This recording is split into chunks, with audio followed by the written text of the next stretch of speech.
I can really brag on my wife all day long.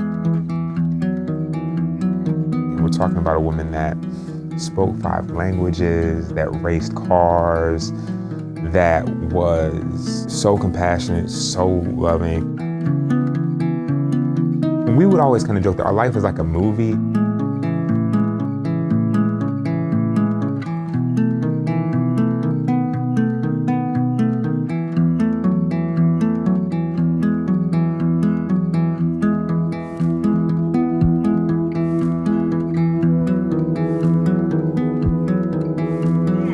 Oh, there's a fish. You don't see the fish around y'all? Look.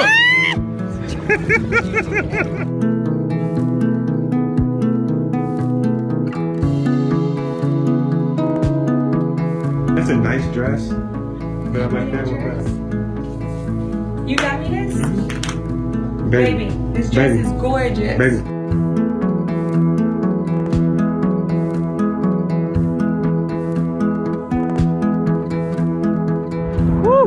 So, Mommy, where you at? Beautiful Palm Springs. Daddy surprised me and got a little munchkin mash. I love you. Kira and I, we always wanted back-to-back boys. When we found out that we were welcoming another boy, we were just, ecstatic. Kira was exceptionally healthy. Every single prenatal visit that we went to, she got great reports. The baby was healthy. Hi, Daddy. Hey, Winston. Hi. 5 minutes. Just strolled with me. All right, let's go, guys.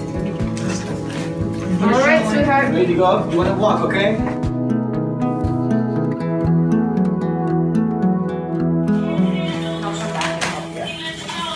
But 97 one's like quadruple brown. Hey, Langston. I've been waiting on you, buddy. Everybody's here to celebrate. I really don't know that there's any other emotion or experience that you can compare to that, right? Being in the delivery room when your son is born with your wife and, welcoming him into the world. It was an amazing, amazing feeling.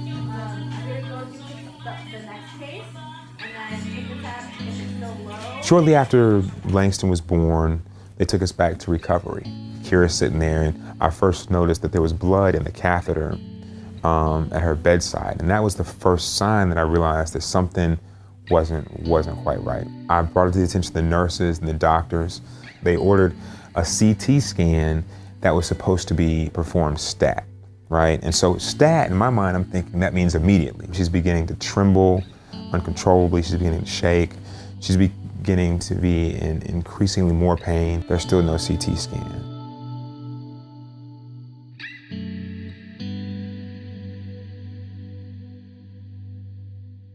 The doctor's walking next to the bed,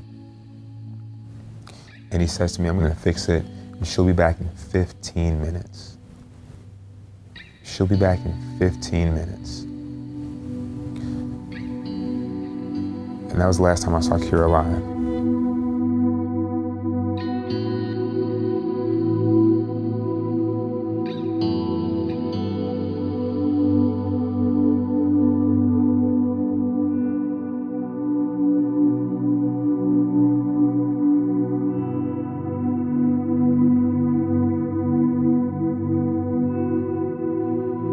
They told me that there was nothing they could do to save her, that she was gone.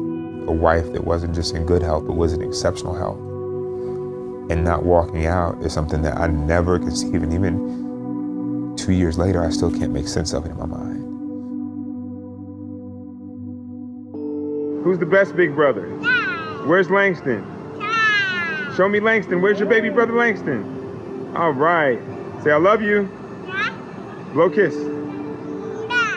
It's this beautiful baby. Thank God he's born perfectly healthy. We were just like, oh, yay, celebrate. This is my, second go round. I'd had an 18-month-old born before, and so I had this grandma thing down. I got this. This is cool. We're all celebrating, and then less than 12 hours, she's dead.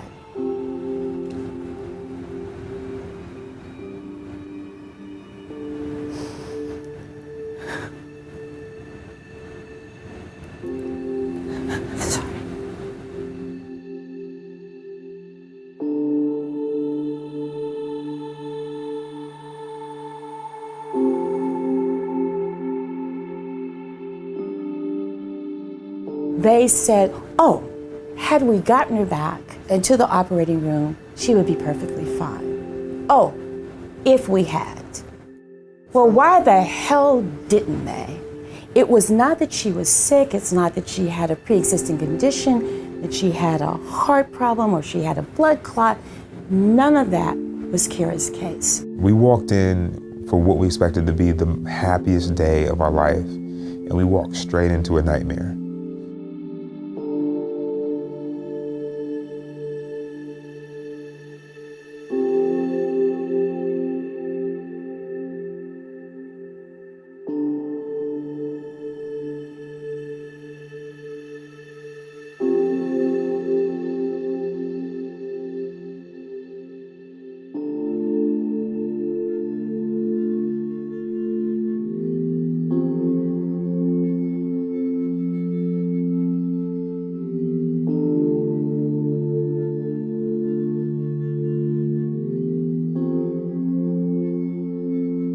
Black women are 3 to 4 times more likely to die from pregnancy-related causes.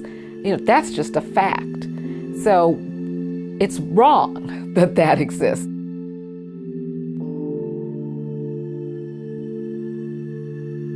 Some people hear those statistics and they'll say, well, there's something wrong with Black women. It must be some gene that Black people carry that causes it. Why is it that Black women are more likely to die from complications than white women? Everything was pointing to signs that she was having a great pregnancy and we were expecting another very healthy baby boy. The last thing I told her was that I loved her. The last thing I told Kira is I loved her.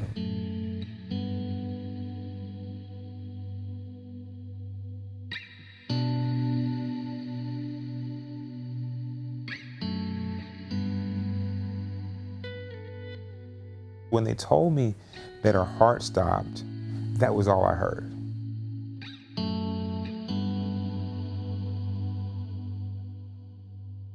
I said, wait, at nights thinking, man, like maybe I should have grabbed somebody by their collar, right? Maybe I should have turned the table over, right? Would that have made a difference? I definitely thought about the whole issue of I didn't want to be perceived not only as angry, but an angry Black man, right? I'm not the smallest guy in the world.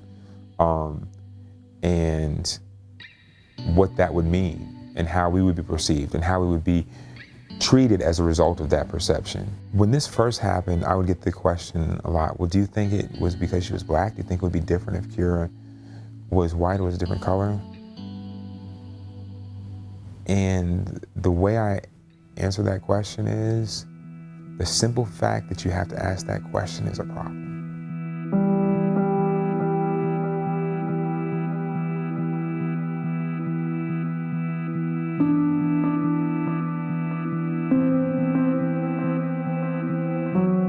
The only thing that we conclude with any kind of reasonable certainty is that the experience of being Black in America is so fundamentally different from the experience of being white in America that it translates to health outcomes.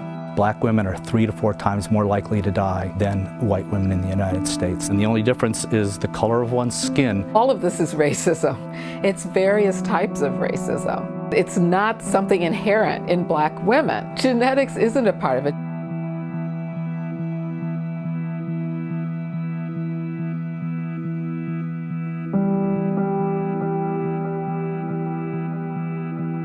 They go to all their prenatal appointments. They are in good condition when they arrive at the delivery room, and then they experience racial discrimination by medical professionals. The problem with that is often stereotypes about culture come into the training. This idea that Black people have different kinds of bodies than other human beings has continued in medical practice to this very day. For example, there's a long line of studies that show that Black patients are undertreated for pain. Black people have thicker skin, so don't feel pain as much. Black people are more likely to become addicted to drugs and therefore shouldn't be prescribed opioid pain treatments. These stereotypes are significant and prevalent.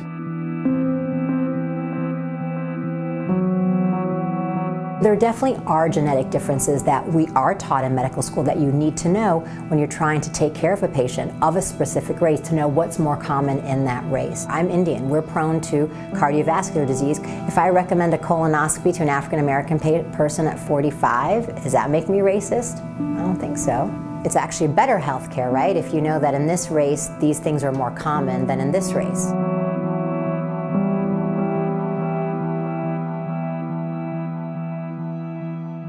Being overweight and obese is fraught with other medical complications, diabetes, high blood pressure, which increase your risk of delivery complications, increase your risk of postpartum complications. We think that more than half of all pregnancy-related deaths are preventable, and clearly the deaths that we see from the old-fashioned causes, particularly hemorrhage, we know what to do.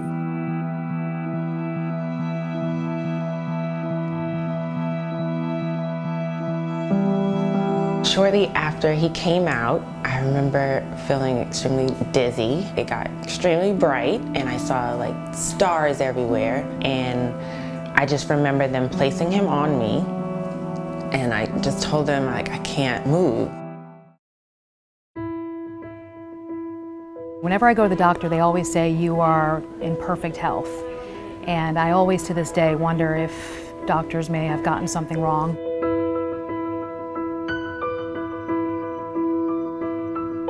My doctor decided to do the emergency C-section, pulled me into the operating room. I was given a spinal tap, which went too high and quickly caused me to lose oxygen.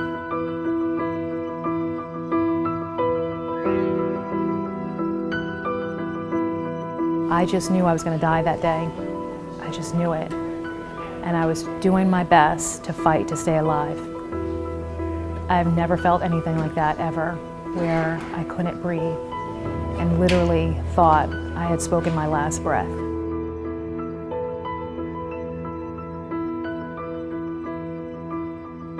He saved me, because if he had not come in when he did, the nurse would have thought I was just being a drama queen, and I don't know if I would be sitting here. If something doesn't feel right, speak up. Hey, I'm here, finally induced. Pitocin just started, so I'm pretty happy right now. We got into the hospital at 9 p.m. on the 31st, and he was born at 1:05 a.m. on New Year's Day. Shortly after he came out, I remember feeling extremely dizzy. It got extremely bright and I saw like stars everywhere, and I just remember them placing him on me, and I just told them like I can't move.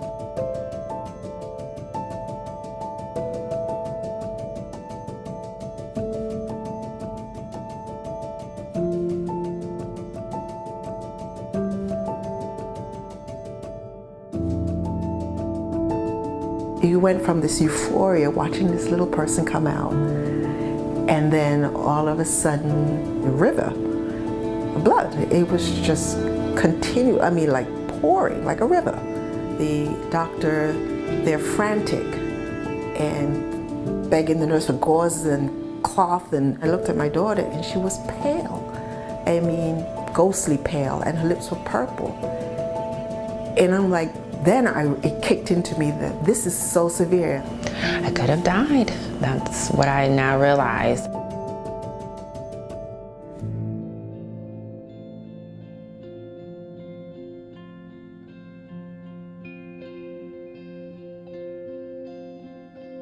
If you are black and highly educated, you still have a higher probability of pregnancy-related death than the least educated white woman. It is astonishing. The only difference is the color of one's skin.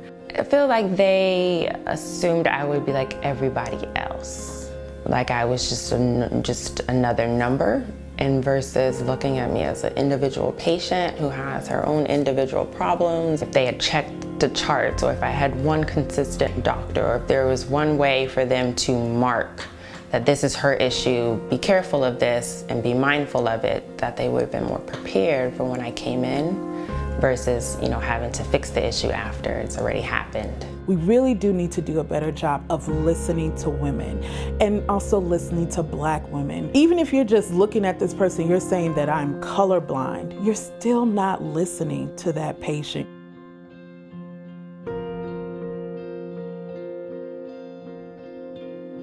We have a huge African American population of patients, and I have no doubt in my mind that we give them the exact same care as anybody else. But when I brought it up to my partners, it was almost like hurtful because we just don't feel that we practice medicine that way.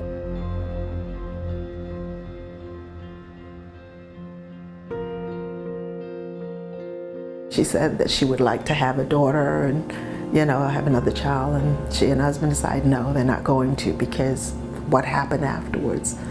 And that crushed me because I know my daughter wants a daughter, and to know that she won't go through it because of this. I don't want to try again. I think it affected my husband a lot more because I don't think he wants to see me give birth again due to that. So if we wanted a girl, I don't know if we want to go through that experience again. It's just not fair. It just curtailed where we thought we would be with our family. We're a big family and we enjoy being a big family. So it hurts.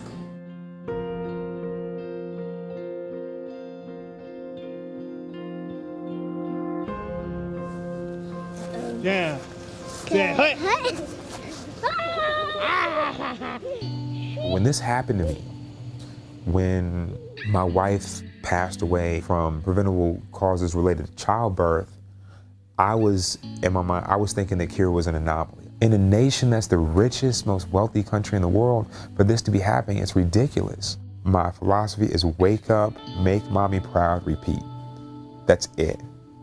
And that's how I do it day by day, day after day. I love you.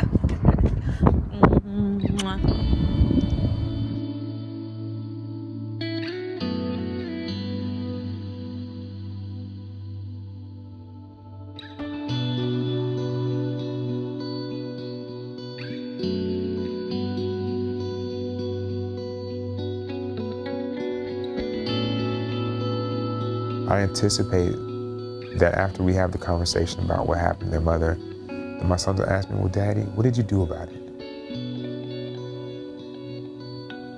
Like, they did this to Mommy, what did you do about it? And it's important to me that I'm able to look them in their eyes and say, son, we lost, but they didn't win. This is the work that we've done. This is the legacy that your mother stands for. This is why other people don't have to worry about what we've been through. And that's what's important to me.